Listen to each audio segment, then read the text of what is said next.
Vamos entonces a dar inicio a este seminario virtual del grupo de trabajo, el futuro del trabajo y el cuidado de la casa común, en el que queremos pensar el saqueo. Y yo quería empezar con una pequeña cita de Laudato Si, donde Francisco, con su pedagogía en el numeral 93, pone en tensión y en problema el tema de la propiedad. Dice Laudato Si, cuando habla del Evangelio, la buena noticia de la creación. Hoy creyentes y no creyentes estamos de acuerdo en que la tierra es esencialmente una herencia común, cuyos frutos deben beneficiar a todos.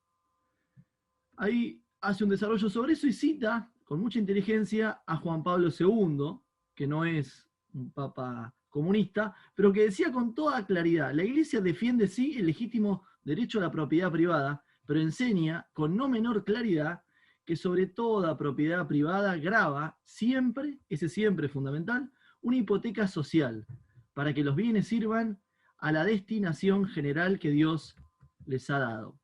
Queríamos iniciar entonces con esta cita de Laudato Si, que ya ha cumplido 5 años y parece en plena pandemia tener más actualidad que nunca. Vamos a tener un seminario que tiene 3 ejes: uno que plantea el saqueo de la casa, el saqueo que se hace al sistema tierra. Ahí nos van a acompañar aportes de Adrián y a Bernardo. Luego vamos a plantear el saqueo de los pueblos, el saqueo de las riquezas de los pueblos, con aportes de Tania y de Lía. Y finalmente vamos a pensar el saqueo del agua, con aportes de Luis y un caso con Natalia. En ese camino queríamos empezar compartiendo, poniendo en común con ustedes el video que el Papa Francisco nos lanza, y sin eufemismos llama saqueo al proceso que hay de expoliación de los bienes que tienen un destino común y se apropian desde el norte, dice él. Vamos a compartir entonces, si les parece, ese video y después vamos con...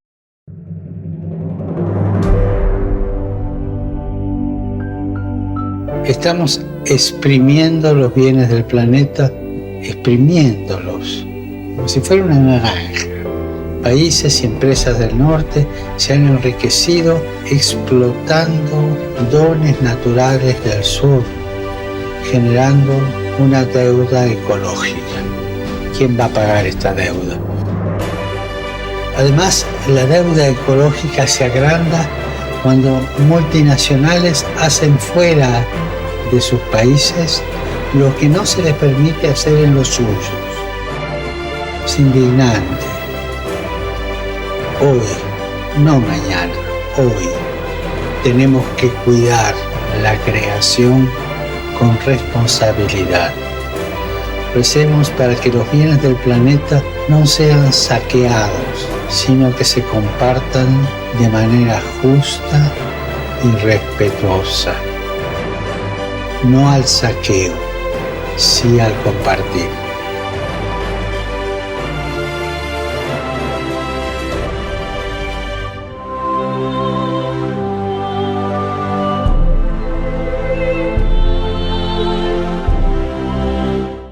Muy bien, con esta oposición del Papa Francisco entre saqueo, que es lo que llamamos expoliación, es el retirar con violencia algo que no le pertenece a uno, versus el compartir, que nosotros en lenguaje teológico llamamos comensalidad.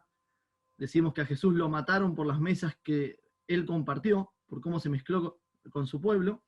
Y en esa oposición entre saqueo y compartir, nosotros queremos pensar el saqueo, queremos profundizar en cómo se articula el saqueo. Y por eso vamos a iniciar con el saqueo de la casa. Vamos a escuchar en primer lugar a Adrián Belling, de Alemania, está en Alemania, doctor en Sociología por la Universidad de Humboldt, maestría en Ciencias Sociales, director de la Diplomatura Superior en Ecología Integral de la Red Universitaria para el Cuidado de la Casa Común. Bueno, lo dejamos entonces con su palabra. Adrián. Muchas gracias, Francisco. Orgulloso de estar acá, formar parte de este equipo y poder contribuir a este seminario sobre el saqueo. Me gustaría presentar 2 perspectivas que van a ayudar a entender este saqueo en perspectiva histórica y también en perspectiva un poco geográfica, ¿no? Este concepto de la deuda ecológica que plantea el Papa. Se me propuso encarar el tema desde el concepto, desde la idea de una transformación socioecológica, ¿no?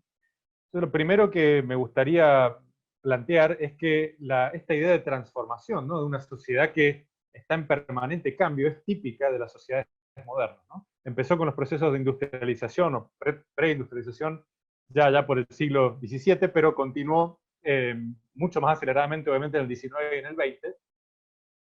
De hecho, las ciencias sociales, que es un poco mi hogar disciplinario, especialmente la sociología, surgieron con la idea de restaurar un poco el orden, de ayudarnos a entender de qué se trataban estas transformaciones que venían de la mano de la industrialización, ¿no es cierto? En todos los órdenes, desde cómo nos entendemos nosotros a nosotros mismos como sujetos individuales en este mundo, lo cual pasamos de una concepción más relacional a una concepción más individualista, hasta la forma en que vivimos, habitamos el planeta, la forma en que trabajamos, la forma en que nos procuramos nuestro sustento, etcétera, etcétera, ¿no?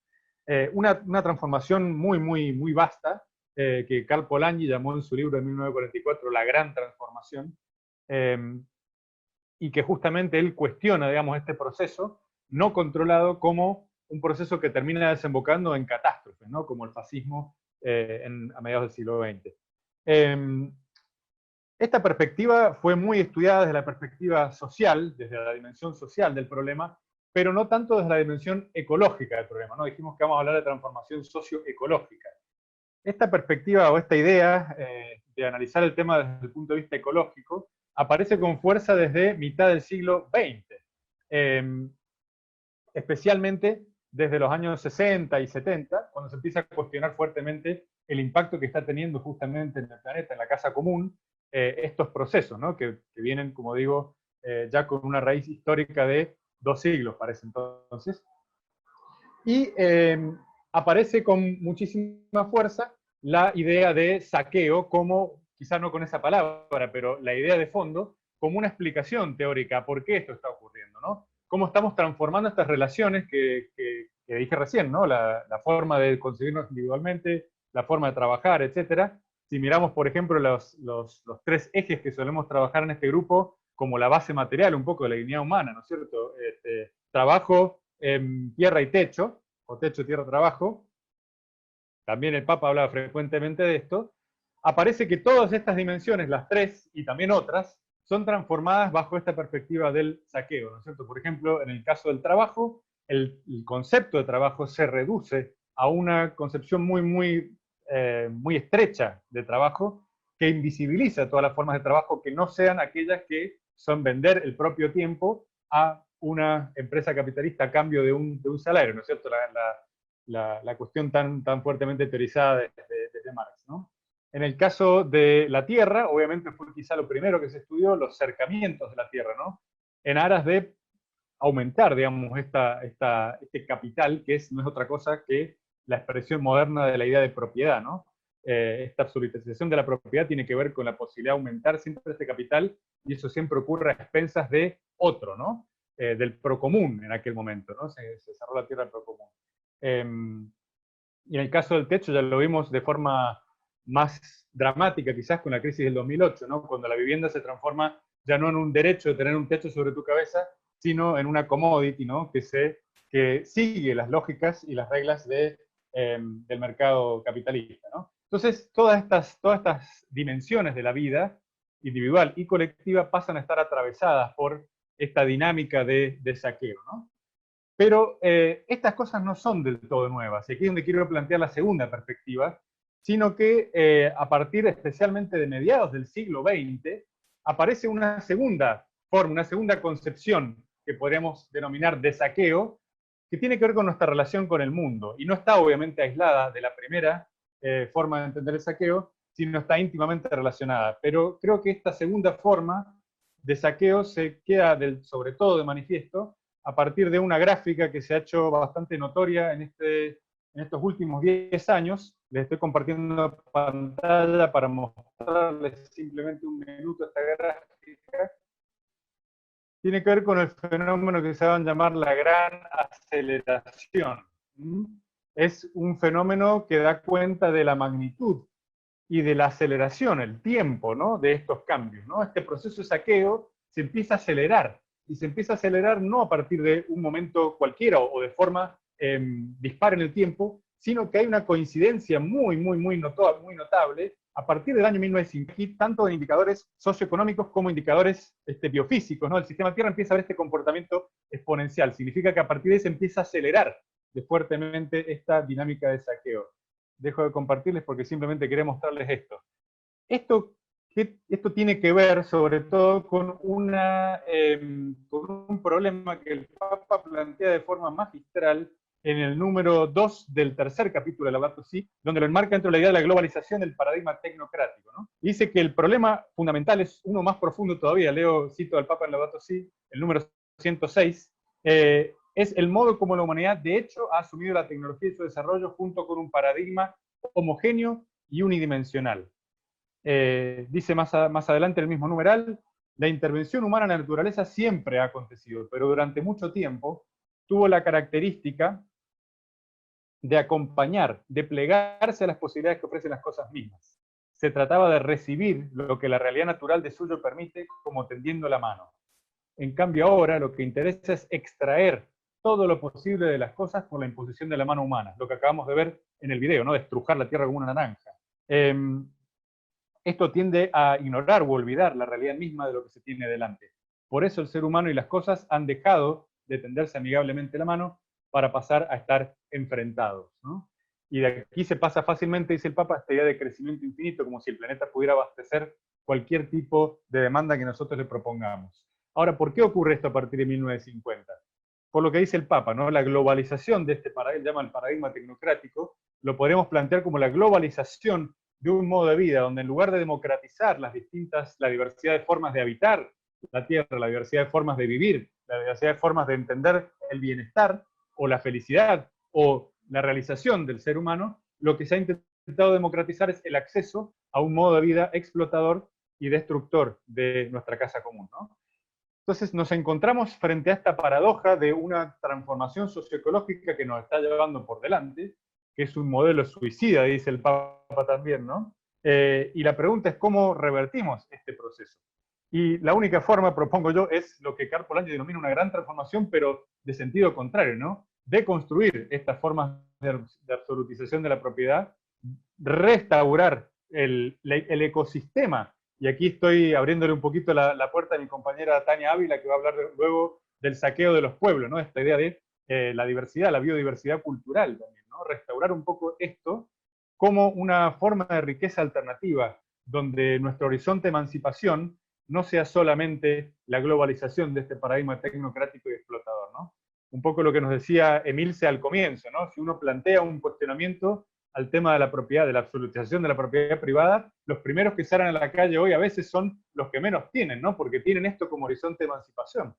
Eso es lo que necesitamos cuestionar, necesitamos cambiar, necesitamos restaurar un ecosistema de formas de entender la dignidad humana en lugar de este paradigma unidimensional y monolítico.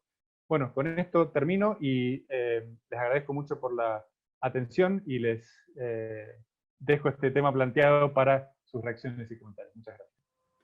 Adrián, muchas gracias por tu aporte. Vamos entonces ahora en primer término a escuchar una reacción de Bernardo Adrián Robles Aguirre, doctor en Antropología Física por la Escuela Nacional de Antropología e Historia de México. Ha dedicado sus investigaciones al estudio del cuerpo y la experiencia de vivir con enfermedades, en particular con la compleja relación que tiene el VIH con la vida de las personas. Le damos entonces la palabra a Bernardo. Muchas gracias, Francisco. Muchas gracias, Adrián, por la exposición. Creo que uno de los puntos nodales que estamos tocando en este momento es este momento de transformación, ¿no? Es una transformación que se da, pero sin dar algo a cambio. Vemos que el saqueo, como una forma grave, una forma de pillaje, es tomar las cosas, como bien lo había comentado Francisco hace unos momentos, de una forma violenta, de una forma en donde creo que uno de los puntos nodales ahí es lograr recuperar algo de este saqueo, ¿no? Consideremos también que esta obsolescencia es parte también programada de los elementos que se están dando actualmente. Con el devenir de los tiempos, el ser humano se ha aprovechado del planeta, lo ha saqueado para sus propios beneficios, pero sin esa retribución. A esto debemos añadir que la sociedad en su conjunto solo se ha servido para el uso inmediato y el consumo de sus recursos naturales. Esto ya lo había dicho en 1979 Juan Pablo II. De esta manera se ha transformado la tierra, el agua, el aire. Lo veremos a lo largo de estas presentaciones. Pero creo que siempre ha sido para un beneficio egoísta. La modernidad ha creado grandes beneficios tecnológicos, como lo hemos comentado, pero desarrolló una cultura de la obsolescencia, de lo efímero, de lo que se descarta. Y ha olvidado las palabras de San Francisco de Asís, y hemos olvidado a los pobres, los desprotegidos y a los abandonados, que lo comenta muy claramente Laudato Si. El uso indiscriminado de la naturaleza, la sobreexplotación y el abuso provoca que todos los recursos naturales se contaminen. Y cada vez hay más especies que están en peligro de extinción. Si bien el patriarca ecuménico Bartolomé nos invitó a reconocer los pecados contra la creación y recordó que todos estamos dañando el planeta, nos propuso pasar del consumo al sacrificio, de la avidez a la generosidad, del desperdicio a la capacidad de compartir. Pero yo creo que no lo hemos logrado. Nos encontramos en un momento crítico y el retorno es cada vez más difícil de divisar. Sin embargo, me parece que debemos de seguir adelante, sustituir de la mejor manera a fin de que la especie humana y los diferentes seres vivos se mantengan en vida lo mejor posible.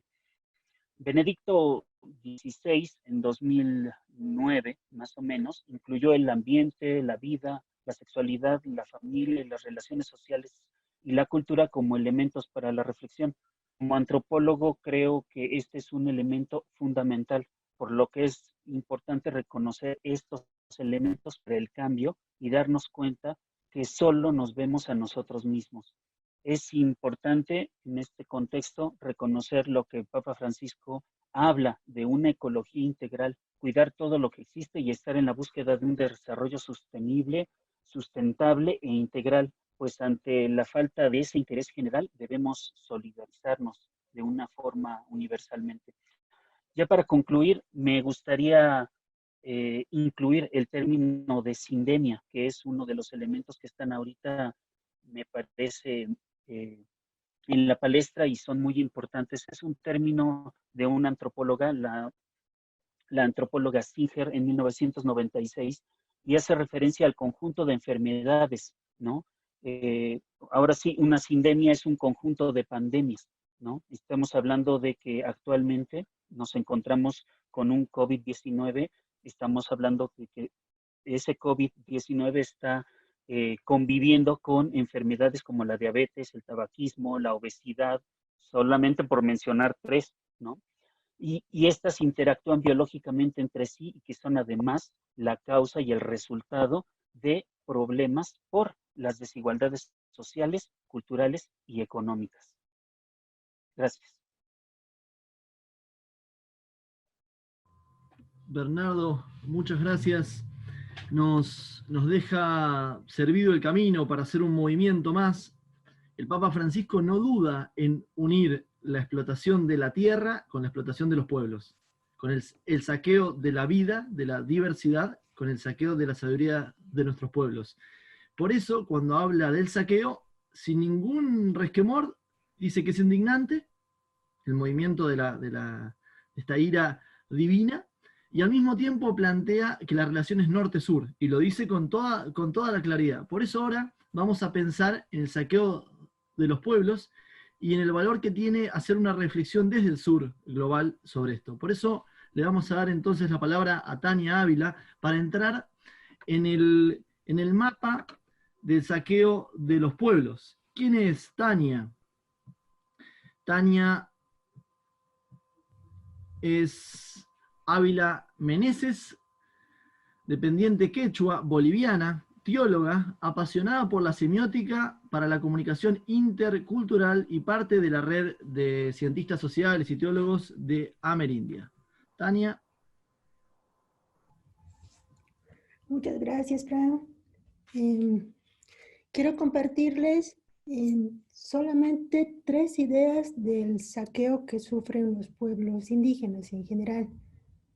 Son cuestiones súper cotidianas, como el saqueo del conocimiento, el saqueo de las espiritualidades y el saqueo de la propia imagen.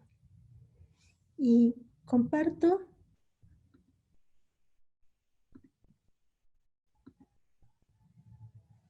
hablemos un poco sobre el saqueo del conocimiento. Un modo de comunicación, un modo de escritura, principalmente dentro de las mujeres, pero no exclusivamente en los pueblos indígenas, son los tejidos, los bordados, la pintura, son riquezas que van comunicando de manera oral y simbólica todos los conocimientos y las sabidurías y la historia de los pueblos. Por lo tanto, tienen muchísimos significados a pesar de estar en elementos cotidianos como la ropa, como la bisutería o los tejidos que utilizamos en casa. Sin embargo, estos significados son importantes para la construcción de la historia. Cuando hablo de historia estoy hablando del pasado, de este presente que vivimos, pero también de lo que se va a vivir a futuro, porque son como los hilos sueltos que se dejan para poder entretejer, para que las nuevas generaciones puedan entretejer a futuro. ¿Cómo sucede el saqueo? Sucede que no solamente empresas transnacionales, también pequeñas industrias, e incluso nosotros como personas, vamos tomando tejidos o bordados para hacerlos como más atractivos, más puestos en moda. Por lo tanto, ahí vaciamos, saqueamos el conocimiento, porque dejamos que sea algo vacío, sin significado, solamente atractivo, bonito a la vista, pero sin saber qué hay más adentro, qué historias cuentan, qué búsquedas están presentes y qué es lo que se espera de las futuras generaciones. Esto provoca saqueo a 2 niveles. Uno, de todo el arte y sabiduría de este momento histórico, pero el otro, de que a futuro se crea una confusión. ¿Cuáles van a ser los significados que las nuevas generaciones van a retomar? ¿Cuáles son los significados que van a recoger para seguir construyendo su historia? La ambigüedad del lenguaje va a ser tan dispersa porque aquí hay un tejido que cuenta una historia y este otro no cuenta ninguna historia. Quizás suma historias, pero no se sabe cuáles son. Los jóvenes a futuro no van a contar con esta mujer para poder contar esta historia. Y su historia va a estar distorsionada. El otro saqueo es el de las espiritualidades, el vínculo con la tierra, el vínculo con el cosmos. Un vínculo que te hace saber que eres parte de la tierra, no estás aparte de la tierra, y que la contemplación es parte cotidiana de tu vida, porque solo contemplando sabes por dónde late la vida y late tu propia vida. Pero lo que sucede actualmente es que esta expresión ritual de las espiritualidades y esta expresión también mística de las espiritualidades se ponen a la venta. Y no solamente en situaciones así pequeñas, como el caso de este letrero, ¿no? Que son más en los barrios, en las zonas populares, sino también en muchos libros que hablan sobre la mística y hablan sobre los rituales de los pueblos indígenas. ¿Cuánto de vida le quita? ¿Cuánto de vida se saquea a esos pueblos al transmitir a un texto escrito aquello que se vive cotidianamente? No es lo mismo contemplar las estrellas, contemplar el proceso del río, que hablar y después escribir sobre cuál es el proceso de un río y cómo se contemplan las estrellas. Creo yo que ahí se va bloqueando y se va desvirtuando también esta capacidad y este conocimiento tan fuerte como son las espiritualidades indígenas. El último robo que les presento, que no implica que sean los únicos tres, son como los tres más sutiles que yo veo en este tiempo, es el de la imagen de los pueblos indígenas y de las personas de los pueblos indígenas. Y puede no ser con mala intención, pero sigue siendo un saqueo, porque tomamos fotos para compartir su historia, para transmitir sus búsquedas, para hacer denuncias, para convocar espacios formativos, para muchas cosas. Pero una vez más, no pedimos permiso muchas veces. Nosotros, como parte de movimientos, y tampoco los grandes fotógrafos, ni tampoco los grandes productores de películas. ¿Alguna vez ustedes han visto un pie de página en una película? O que al final en todo el listado donde están los camarógrafos, guionistas, se hable de quiénes son esas imágenes, de qué pueblos son, qué momento histórico estaban viviendo, qué estaban presentando, cuál era su propuesta, cuál era su denuncia. El uso arbitrario de las imágenes es un modo de saqueo. Yo quiero mostrarles aquí. Son 3 afiches diferentes, con temáticas diferentes, pero se usa la misma imagen aquí, hablando sobre la diversidad, y también aquí. Puede haber dado permiso para una, pero no para la otra. Y lo mismo pasa con esta otra imagen. Está aquí el señor y está aquí abajo. Ahora, lo que hay en común en estos 3 saqueos, que no solamente son saqueos concretos de situaciones concretas de los pueblos, sino que para quien saquea también tiene un rédito económico, además de un rédito espiritual y de un rédito intelectual. Son 3 cosas que se unen: lo espiritual, lo intelectual y lo económico. Y eso creo que hace que sea un saqueo integral. Es la combinación de 2 palabras que son chocantes, pero que son reales.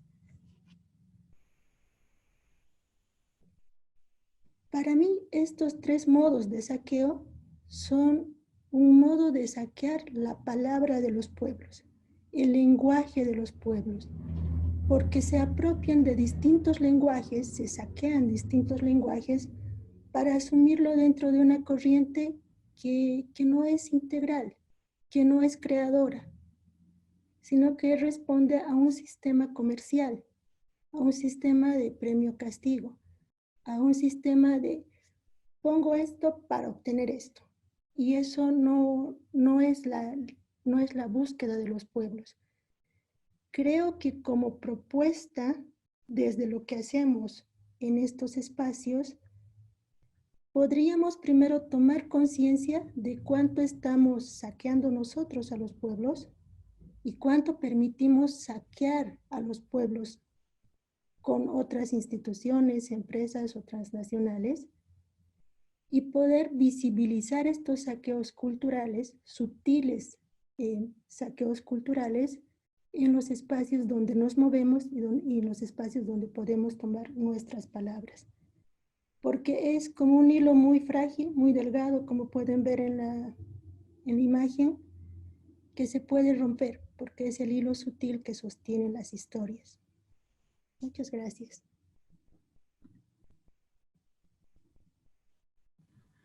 Tania, muchísimas gracias. 10 minutos exactos, impresionante. Ahora le vamos a pedir como una reacción, como otra mirada, como otro lugar también. Tania nos habla desde Cochabamba, en los Andes. Le vamos a pedir desde otra geografía, desde otro territorio, a Lía Ramos, bióloga ecofeminista, docente e investigadora de la Universidad Nacional de Avellaneda, en Argentina, integrante del Laboratorio de Biodiversidad y Genética Ambiental. Actualmente directora del proyecto Feminismos y Descolonización, la mercantilización de los cuerpos en América Latina. Le damos la palabra entonces. Muchas gracias, Francisco. Escuchando a los compañeros anteriores, muy interesantes las reflexiones, ¿no? Digo, y como decías, como una otra visión desde lo que estaba planteando Tania, quería retomar la idea del saqueo, ¿no? Desde una perspectiva ecofeminista, donde vemos que, bueno, el avasallamiento que sufren los cuerpos es el mismo que sufren los territorios, ¿no?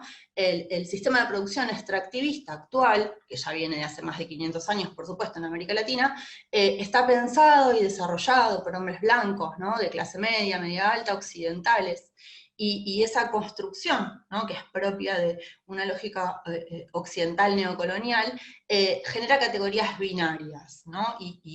y jerárquicas, en donde tenemos ejemplos como, no sé, sociedad, naturaleza, producción, reproducción, ¿no? Público, privado, razón, emoción, en realidad privado-público vendría a ser mejor pensado. Lo masculino y lo femenino, en donde siempre esta segunda categoría está desvalorizada en relación a la primera. Y ese extractivismo, ¿no? Que podemos llamar saqueo claramente, lo vemos evidenciado, o lo quería pensar y desarrollar en varias dimensiones. Por un lado, pensar, ¿no? En la apropiación del salario, ¿no? De las mujeres a través de las tareas domésticas no remuneradas, ¿no? Pensamos en las tareas de cuidado, ¿no? De los cuerpos y demás, y en relación a las posibilidades de acceso a los trabajos, ¿no? Lo que se llama en la actualidad el techo de cristal o piso pegajoso, ¿no? Donde no accedemos a las categorías mayores en los sistemas, en el trabajo remunerado. También pensar la extracción, ¿no? De los bienes comunes, como los productos de la minería, por ejemplo, en donde para la generación de tecnologías, donde nosotros, en los territorios, estamos pagando el coste ambiental que genera esa extracción, pero que en general no vamos a poder acceder a esos productos, ¿no? Esos productos van a ser exportados, manufacturados y vendidos a las personas o las poblaciones que sí los puedan pagar. Pensando un poco, retomando lo que decía Tania recién, un poco, ¿no? De la apropiación cultural, si se quiere, pensar también la imposición de patrones hegemónicos, ¿no? Desde el norte, y esta cultura higienizadora, podemos llamar, ¿no? En donde lo blanco es bueno, y lo marrón, y la identidad marrón que nos atraviesa a nosotros como territorio, está como mal vista, ¿no? Porque es sucia, ¿no? Está asociada a algo malo y sucio, en donde los productos de belleza se nos imponen, y traen consecuencias a no solo a nuestro ambiente, sino a nuestro propio cuerpo, ¿no? De las contaminaciones, y cómo los mismos productos que los varones o los hombres pueden acceder, nosotras las mujeres pagamos como un impuesto rosa, donde el mismo producto modificado por el marketing, a nosotras nos termina saliendo siempre más caro no solo económicamente, sino ambientalmente. Y también pensar como otra situación, ¿no? Desde las ciudades, el extractivismo urbano, no solo de los espacios verdes, sino de los espacios públicos, para construcción de viviendas para capitales extranjeros, ¿no? Que viven de esa usura y que desplazan la posibilidad de acceder a una vivienda a las poblaciones locales, ¿no? Eso también genera como un pensamiento vaciador de la ruralidad, ¿no? En donde pensamos que en las ciudades es donde suceden las cosas, y en la ruralidad, ¿no? O en los territorios más internos de los países, no pasa nada, o no existe nada, ¿no? Entonces podemos pensar que allá se puede contaminar, o se puede tener otro modo de producción, ¿no? Que no está afectando nada porque no hay nada. Entonces quería como pensar un poco en la coyuntura actual, ¿no? En esta pandemia, en donde las tareas de cuidado se terminan revalorizando, ¿no? Digo, porque lo que podemos hacer ahora, no hay vacuna, ¿no? Digo, no tenemos un remedio, lo que podemos hacer es cuidarnos entre nosotros, y cuidar el sistema común y el ambiente. Y para eso, ¿no? Pensaba, digo, que hay alternativas a este modo de relacionarnos tan brutal que tenemos con la naturaleza, y que no hay que inventar nada, ¿no? Digo, tenemos que mirar y aprender de experiencias que ya existen, y que pueden ser particularmente pensadas, si se quieren, desde las mujeres, ¿no? Digo, pensar en las ollas populares, pensar en las luchas de las maestras de escuelas fumigadas contra los agrotóxicos y contra todos los venenos que diseminamos en nuestros territorios, ¿no? Pensar un poco en las luchas ambientales que son llevadas a cabo básicamente por mujeres y cómo sufren, ¿no?, la depredación en esos territorios. Entonces, pensar que las mujeres podemos tomar las riendas de esa colectivización del trabajo reproductivo y de las estructuras de las viviendas, porque es algo que nosotros hemos acumulado históricamente, esa experiencia en ese sentido, y revalorizar entonces las tareas de cuidado, no solo del otro, ¿sí?, de un otro, sino también de la naturaleza. Eso me parece que es importante, y es interesante que lo pensemos en esa clave, ¿no?, de relaciones de cuerpos y territorios. Nada más, eso quería reflexionar. Muchas gracias, Lía. Con esto, un primer paso en el que visualizamos el saqueo de la casa, un saqueo sistémico que enferma al mundo. El Papa Francisco dijo: nos creíamos sanos en un mundo enfermo. Y la pandemia vino a decir, miren, vino a despertar una conciencia planetaria de estar enfermos dentro de un mundo enfermo. Por eso la tarea es curar el mundo. Y en esa tarea de curar el mundo hay sujetos, procesos en marcha, organizaciones en el sur global, en nuestros territorios. Por eso ahora vamos a hacer el tercer movimiento hacia el saqueo del agua, de bajar un recurso específico que sostiene la vida, y pensar desde dos experiencias distintas, una en Argentina y otra en México, el saqueo del recurso hídrico, y que ni la tierra, como supraorganismo, ni los pueblos se reciben el saqueo, la expoliación, o sea, la extirpación violenta de lo que les pertenece pasivamente. Allí es donde aparece esta figura de poetas sociales que Francisco lanza a los movimientos populares, y nosotros creemos que hay algo allí con el que podemos ir cerrando en clave de propuesta la visión del saqueo actual que atraviesa el sistema Tierra. Por eso vamos a darle ahora la palabra a Luis Muraco. Es argentino, nacido en Buenos Aires, vive en La Plata, trabajador sanitarista, actualmente se desempeña como jefe del área de Relaciones Institucionales y Usuarios en la empresa de aguas bonaerense Sociedad Anónima. Es parte del Sindicato de Obras Sanitarias de la provincia, y le damos la palabra entonces para que nos comparta desde su experiencia. Luis. Muchas gracias, Francisco. Bueno, gracias a todos. Muy rico todo lo que uno aprende de este intercambio. Celebro en esta instancia este intercambio porque es aprendizaje y crecimiento en el ejercicio de plantearnos nuevas herramientas para pensar sociedades más justas para todas y todos.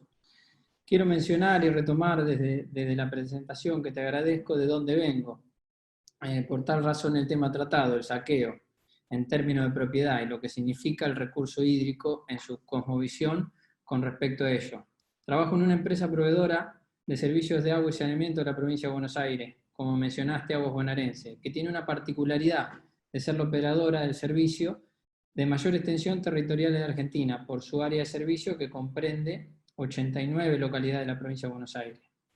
Y la particularidad que quiero resaltar que, bueno, ABSA, Aguas Bonaerense, nació en el 2002, y es una sociedad anónima cuyo capital accionario comprende el 90% del Estado provincial, mientras que el 10% restante pertenece a los y las trabajadoras. Es decir, es una empresa pública entre el Estado provincial y los trabajadores.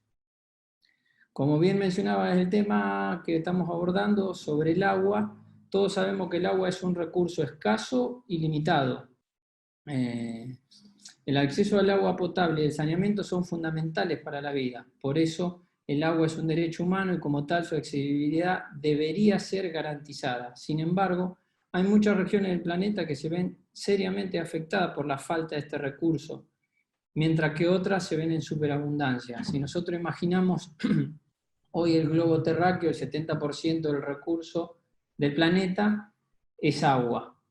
De ese 70% que es agua, solo el 2,5% es agua dulce. Pero de ese 2,5% de agua dulce, el 70% está en glaciar, el 30% en forma subterránea. Solo el 1% está disponible para su uso.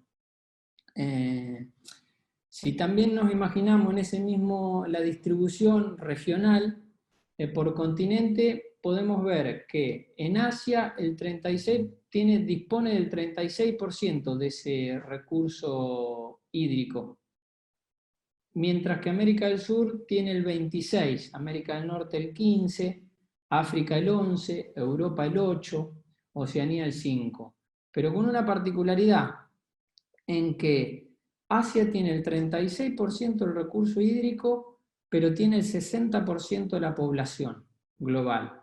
Nosotros dijimos que en América del Sur tenemos el 26% del recurso hídrico, pero tenemos el 6%, entre el 6 y el 8% de la población. Como Norteamérica tiene el 15% del recurso hídrico y el 8%. ¿A qué va este dato? Este va a dar al dato de también el uso del recurso en términos promedio generales. Se utiliza el 70% aproximadamente hacia la agricultura, un 20% hacia la industria y solo el 10% está abocado al uso domiciliario, doméstico. Y sobre eso yo quería meterme para ya ahondar en el tema, en dos conceptos que tienen que ver, que es la huella hídrica y el agua virtual. Hay muchos datos estadísticos que reflejan también la problemática que tenemos como sociedad vinculado al agua tan vital y necesaria para nuestras vidas. Podemos mencionar de que de 3 cada 10 personas en el mundo carecen del servicio. La Organización Mundial de la Salud ha manifestado en varias oportunidades que el 85% de las causas de enfermedades y muertes en el mundo se asocian con el agua contaminada y con la falta de acceso. Enfermedades hídricas como diarrea, gastroenteritis y otras cobran vida a alrededor de 3 millones de personas anualmente. América Latina y el Caribe, toda la región que estamos tratando nosotros, poseen más del 30% del agua dulce del planeta. Sin embargo, en América Latina no escapa esta realidad y anualmente se reportan alrededor de 150.000 muertes por enfermedades hídricas. Y dentro de esa muerte, que es lo grave y paradójico, el 85% de las cuales son niños menores de 5 años. Bueno, yendo ahora, después de estos datos, al concepto de agua virtual, el agua virtual hace referencia al agua que contiene cada producto y servicio, es decir, la cantidad física de agua que se ha utilizado para fabricar determinado producto o generar determinado servicio. Por ejemplo, para que 1 kilo de carne esté en góndola, fueron necesarios o es necesario 15.000 litros de agua. Para que 1 kilo de pollo esté en góndola, son necesarios 4.300 litros aproximadamente. Una taza de café podemos mencionar 130 litros, una remera de algodón 2.700 litros. Después tenemos cuestiones directas que tienen que ver con el lavado de los utensilios, nuestra higiene, nuestra vida cotidiana. Este indicador del agua virtual, ¿por qué mencionaba yo antes el tema del uso consultivo, de la agricultura, de lo que tiene que ver con la industria y lo doméstico? Porque el agua virtual nos brinda la información acerca de los flujos de agua establecidos en rutas comerciales entre países y regiones. De esta forma se puede analizar el agua que se exporta y que se importa. El otro concepto es la huella hídrica, que se refiere al volumen de agua utilizada en la producción de aquellos bienes y servicios que son consumidos por habitantes de un país determinado. Y podríamos con esto definir que la huella hídrica es el indicador que puede relacionar el uso de agua con respecto a los consumos de las poblaciones. La diferencia entre estos dos conceptos, entre el agua virtual y la huella hídrica, hace posible abordar las perspectivas de diferente la gestión responsable del consumo del agua, pero sobre todo las cosas de posibilidad de establecer las políticas ambientales y económicas vinculadas a los productores y el consumo. Mientras se deteriora constantemente la calidad del agua disponible, en algunos lugares avanza la tendencia a privatizar este recurso escaso, convirtiéndolo en mercancía regulada por leyes del mercado. Acá nosotros cuando exportamos soja no exportamos soja, no exportamos solamente alimento, estamos exportando agua. Porque si nosotros vamos a lo que mencionaba en un principio, que el 60% de la población se encuentra en Asia y están teniendo el 30% del recurso hídrico per cápita, a nosotros que tenemos casi el 26% del recurso hídrico con el 6 o 8% de la población, digamos, disponemos más per cápita en esta zona que en la zona de Asia. Asia, hoy que nos compra mucha soja, nos está comprando agua, porque mientras puedan mantener estratégicamente ese recurso que va a escasear, que ya escasea, y donde en términos de seguridad alimentaria muchas de las organizaciones internacionales y demás dicen o arrojan datos del problema alimentario en el mundo, bueno, hay un juego todo comercial ahí.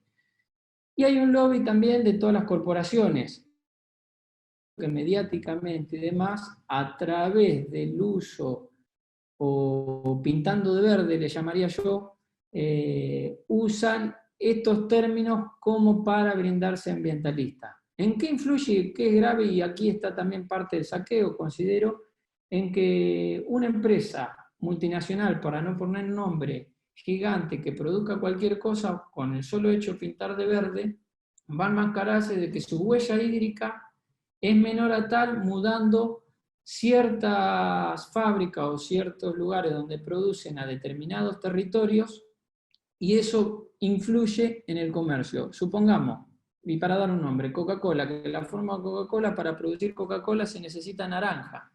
Para bajar su huella hídrica, aquel productor que comercialice naranja va a tener que cumplir con cierta normativa. Si no cumple con cierta normativa, va a tener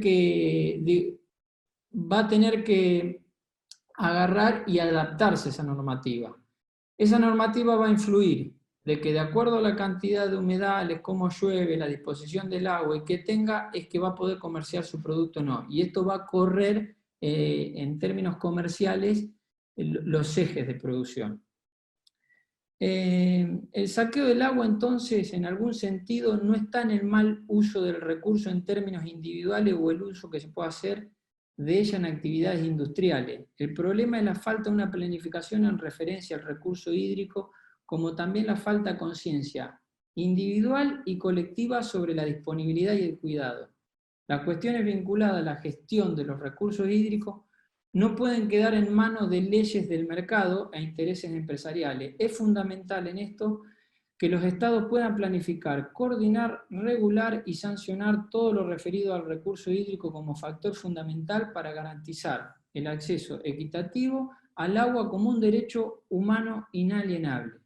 Para esto se pueden coordinar acciones y generar acuerdos mutuos, convenios, colaboración entre Estados y distintos organismos, instituciones, sindicatos, universidades y empresas. Es sumamente necesario. Y aquí en este punto quiero plantear el esquema del Sindicato de Obra Sanitaria, al cual pertenezco a la provincia de Buenos Aires, porque hace alrededor de 15 años que se viene trabajando de esa manera, y contar la experiencia que hemos diseñado, hemos impulsado desde el sindicato, en conjunto con la Universidad Nacional de La Plata, la planificación de obras que se deben realizar en todo el territorio provincial, con una proyección a 30 años y financiado a través de un fondo específico para obras de agua y cloaca correspondiente, que tiene que ver con todo lo mencionado anterior. Generar que en ese flujo comercial haya quizás, como se habló en algún momento hoy aquí en la reunión, alguna serie de aporte o algo que confluya de todo ese 90% que está vinculado a la agricultura o a la industrial, gotee para generar las obras necesarias para ese 10% de uso doméstico tan vital para los pueblos y las sociedades. El objetivo principal es la incorporación a toda la población a los servicios públicos de agua potable y saneamiento, con lo que respecta y cómo impacta en cuanto a términos de salud, que también mencionábamos datos estadísticos. El plan estratégico tiene como premisa fundamental en mejorar la calidad de vida de los habitantes y la protección de los recursos naturales y el medio ambiente, nuestra casa común. Pretendemos la protección de estas fuentes de agua controlando la sobreexplotación de los acuíferos. El plan también comprende la implementación de campañas educativas y culturales, articulando con los estados provinciales y municipales y la dependencia de universidades para contribuir en la construcción de una nueva cultura del agua. Aquí hay que tener una mirada, nosotros no estamos viendo la importancia de lo que son los recursos naturales en nuestra vida y sobre todo para poder vivir y cómo impacta en la cantidad de cosas que nos rodea o que nos atraviesa. La idea de este plan, bueno, se motorizó en la necesidad de ocuparnos de la temática y trazar junto a los trabajadores que conocen el servicio y profesionales vinculados del tema desde distintas disciplinas, ya que aborda diferentes. Hemos trabajado y seguimos trabajando fuertemente en esta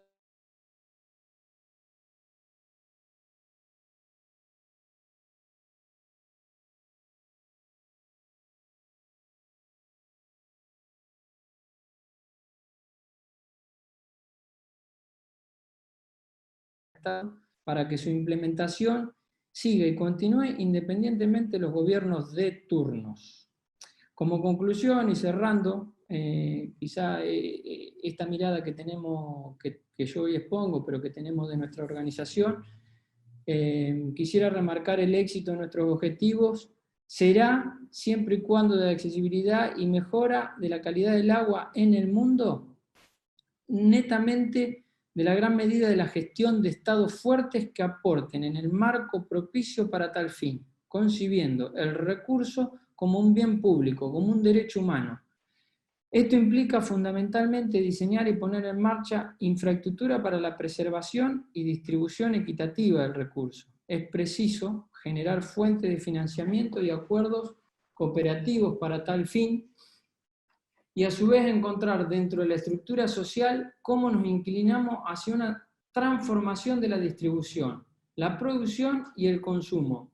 Y esta transformación tiene que permitirnos un equilibrio en la combinación de la equidad social como punto principal, la economía de consumo y producción responsable y sostenible, pero relacionada en el conjunto de los ecosistemas, es decir, nuestra casa común, cosa que hoy no estamos haciendo porque, como bien mencionaban algunos de los compañeros que habían tomado la palabra, habían avanzado sobre hoy todo dentro del capitalismo extraemos, sin tener en cuenta este equilibrio que menciono.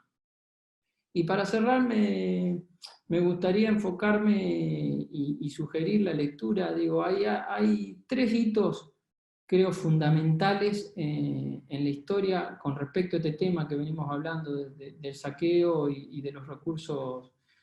Cómo nosotros, la humanidad toma posesión de la naturaleza como si le perteneciera y no el rol de pertenecer. Nosotros pertenecemos a la naturaleza, al medio ambiente. Y es la carta del cacique Sitle que le hace a Pierce cuando le expropian, cuando le saquean las tierras en Estados Unidos para construir Washington. Es la carta del mensaje a los pueblos y gobiernos del mundo de Perón en 1972, y obviamente el tercer punto es la encíclica del Papa Francisco. Yo creo que esos 3 son ejes y lecturas recomendables y a trazar. Cierro obviamente con cosas que ha dicho nuestro querido Papa y en su encíclica Laudato Si, y mencionar un fragmento en el que dice: un verdadero planteo ecológico se convierte siempre en un planteo social, que debe integrar la justicia en las discusiones sobre el ambiente, para escuchar tanto el clamor de la tierra como el clamor de los pobres. Se requiere advertir que lo que está en juego es nuestra propia dignidad. Somos nosotros los primeros interesados en dejar un planeta habitable para la humanidad. Que nos sucederá es un drama para nosotros mismos, porque esto pone en crisis el sentido propio nuestro por la tierra. Considero que estamos, y como dice en la carta Mensaje Pueblo Gobiernos del Mundo, es necesario en estos momentos una revolución mental. Si no sucede ese cambio en nuestras mentes, está en riesgo mucho de lo que se nos viene. Todo lo que vemos y que sucede con respecto a la inequidad, a la desigualdad que hay, al individualismo que hay, es producto de no tener en claro que somos una sociedad y que uno en tanto y en cuanto se realiza, si otro se realiza. Bueno, muchas gracias. Gracias, Luis. Nos quedamos entonces, el grupo, el GT, tiene la particularidad de ser polifónico, de creer en la diversidad de sabidurías, de territorios. Por eso hicimos desde Alemania hasta México, y de México a Bolivia, de Bolivia a Argentina, Argentina nuevamente, y vamos a terminar en México, aterrizando en una experiencia concreta de cómo los pueblos responden al saqueo. Y vamos a escuchar ahora a Blanca Natalia Carrillo Ortiz, miembro de las comunidades eclesiales de base de México, profesora en la Facultad de Pedagogía de la UABC y estudiante de posgrado en estudios socioculturales. Natalia. Bueno, pues continuando con el tema del saqueo del agua, me gustaría compartirles un poco sobre la experiencia muy concreta, pero también muy reciente, sobre una lucha en defensa del agua, vivida en Mexicali, Baja California en particular, que es un municipio, un lugar ubicado en lo que conocemos convencionalmente como el norte de México. Mexicali comparte territorio con Estados Unidos, es un territorio dinámico, complejo, y esta relación es una relación histórica, ¿no? Y bueno, que la experiencia de lucha por defensa del agua nos reafirma, ¿no?, esta condición o esta posición de subordinación respecto a las economías extranjeras, en particular la estadounidense, y con ello también el tratamiento del agua, ¿no?, a través de los acuerdos nacionales, binacionales e internacionales. Entonces, pues bueno, también decimos que esta experiencia nos ayuda, pasado el tiempo, a encontrar y reconocer las novedades, pero también las continuidades en estas nuevas formas de asentamiento de empresas transnacionales, en este caso voraces, ¿no?, de las reservas de agua de los territorios ajenos. Y bueno, el movimiento en defensa del agua surge en el 2017 en una coyuntura de cambios, ¿no?, también de encarecimiento de la vida social a nivel nacional, ¿no?, por varios decretos. Pero bueno, en Baja California, en ese entonces, en el 2017, digamos que se crea este antagonismo social a partir de dos elementos y en rechazo de estos dos elementos, ¿no? El primero, a una ley estatal de aguas que implicaba la privatización del servicio del agua, el encarecimiento de la misma y además sentar las bases legales para la entrada de varios proyectos multinacionales, ¿no? Entre ellos ya se encontraba el proyecto de una desalinizadora, ¿no?, que implicaba para la población baja californiana un adeudo, ¿no?, de millones de pesos y por más de 30 años, ¿no? Entonces, esto por un lado, y por otro, el rechazo a la construcción de una empresa cervecera llamada Constellation Brands, que bueno, se encarga de producir cerveza e importarla de nuevo hacia Estados Unidos, ¿no? Entonces, estos, digamos, dos componentes detonaron un movimiento social, un movimiento popular, multisectorial, ¿no?, en el que realmente participaron personas de todas las edades, ¿no?, de varias partes de la región, del municipio y demás, ¿no? Y bueno, para poner en dimensión qué implicaba este proyecto de cervecera para un municipio y una región como esta, pues bueno, lo que se solicitaba en un principio era 20 millones de metros cúbicos, ¿no?, de agua. Entre 18, 20 y 30 era como la cantidad solicitada, y esa cantidad para un municipio como el de Mexicali significaba una quinta parte del consumo de agua total del municipio, ¿no? Entonces se trataba de una demanda violenta de agua, ¿no?, es decir, que violentaba la capacidad de agua disponible y con ello también la vida social, ¿no? De quienes habitamos este desierto. Entonces, este proyecto, pues bueno, tenía esta dimensión, además que el conflicto se da en condiciones de estrés hídrico, ¿no? Como hemos estado defendiendo desde acá, ¿no? Es decir, un estrés hídrico producido, pero también natural, debido a las sequías decretadas que se vienen agravando desde el 1999-2000 en el suroeste de Estados Unidos y que se decreta en la actualización de los nuevos tratados internacionales en el 2017, ¿no? Entonces, esto fue un argumento crucial para el movimiento, la disputa técnica científica, puesto que parte del cuerpo argumentativo de las empresas y sus representantes legales, pues era que había suficiente agua para abastecer a la población, al comercio, e incluyendo la cervecera, ¿no? Entonces, pues bueno, nos tocó lidiar con estos argumentos, adentrarnos al estudio y demás, ¿no?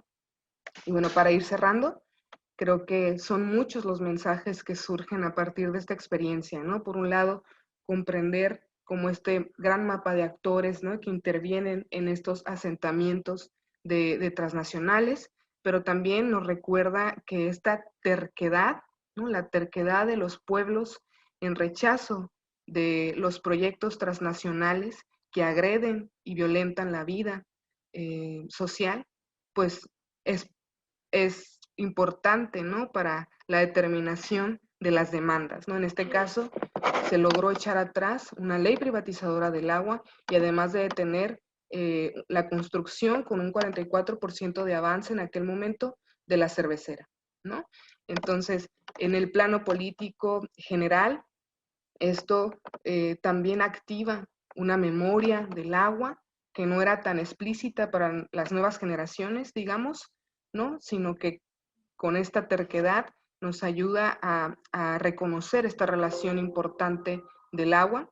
Nos recuerda también que sin el agua no se sobrevive al desierto y que desde luego hay que pensar seriamente en cómo descentralizar la vida humana y la vida ecológica del seno capitalista y empresarial, ¿no? Y creo que estas experiencias justo un poco se acerca, ¿no? A lo que el Papa Francisco nos invita, ¿no? Como estos replanteos sociales que nos ayuden a entender hacia dónde van nuestras vidas, desde qué condiciones y hacia dónde queremos que vaya, ¿no? Y bueno, sería todo.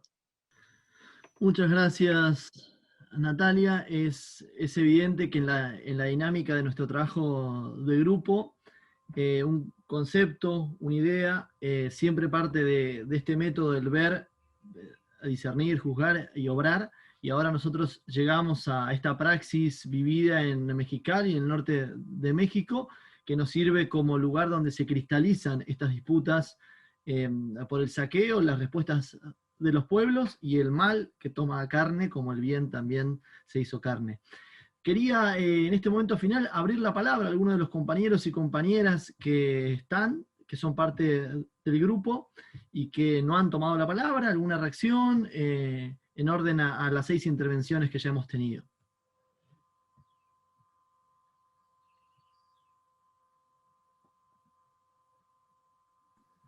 Bueno, por ahí, hola, creo que no dije nada hasta ahora, ¿no? Pero bueno, creo que es bueno escuchar muchas veces más que hablar, ¿no?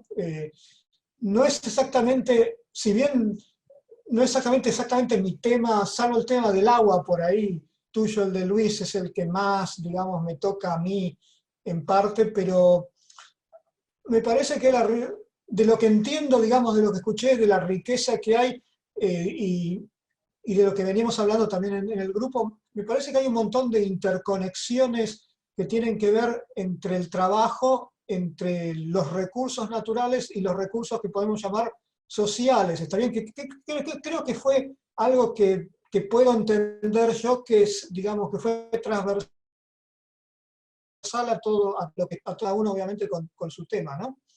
Me parece que ahí se puede ahondar en una cosa más digamos, como clave digamos, de este eje, ¿está bien? O sea, cómo realmente, digamos, no me acuerdo quién fue quien lo mencionó, pero como, digamos, por ahí puede ser Adrián, que haya mostrado ese gráfico que mostraba al principio con los, digamos, por un lado estaba por un lado los recursos, digamos, todos los, digamos, cómo se ha acrecentado, digamos, una cantidad de cuestiones que tienen que ver, obviamente, con la expoliación de recursos, pero también de recursos naturales, por un lado, y de recursos sociales, por otro, y cómo se conectan los dos, ¿está bien? Me parece que ahí hay un eje, bueno, a mí me gusta hablar siempre de ejes conceptuales, ¿no? Pero me parece que por ahí pasa un poco digamos, lo que puedo entender y que me resulta muy valioso, ¿está bien?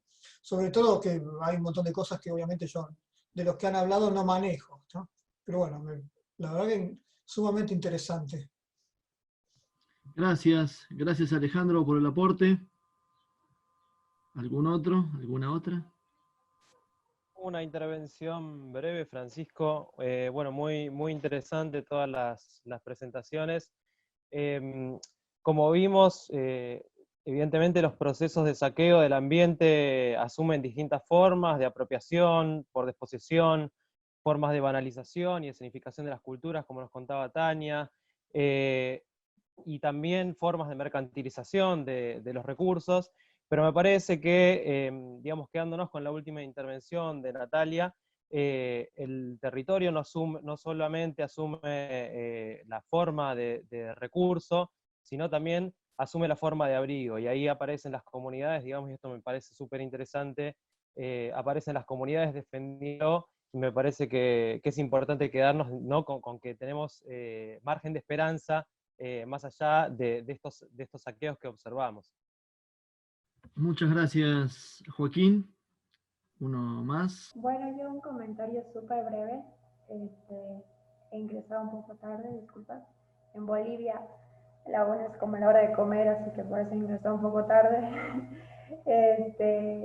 Pero las intervenciones que he logrado escuchar de los y las compañeras me han parecido muy interesantes, y sobre todo, bueno, yo lo que abordo más es el tema de alimentación, pero también podía ver como esa interseccionalidad que hay entre el saqueo y cómo transversaliza el territorio y nuestros cuerpos, ¿no? Este saqueo y la alimentación se ve claramente como este saqueo de la tierra también atraviesa el cuerpo. Entonces, bueno, rescatar eso, como decía también Joaquín, está bien esta resistencia, pero también está bien como ver con quienes tenemos que agarrarnos más fuertes para poder seguir avanzando, seguir construyendo y seguir transformando. Así que bueno, agradecer a los y las que han expuesto, muchas gracias, y sigamos en esto. Bueno, gracias a todos, a todas. Yo creo que ha sido intenso, pero ha sido condensar en este tiempo palabras, sentires, pensares, desde diferentes plataformas, desde diferentes disciplinas, desde diferentes territorios, espacios geográficos, pero visualizando el saqueo común. Por eso empezamos por el saqueo de la casa, visualizando que ese saqueo es inseparable del saqueo de los pueblos. Hay que desarticular a los pueblos, hay que ir por sus cuerpos y por sus almas para poder saquear la tierra.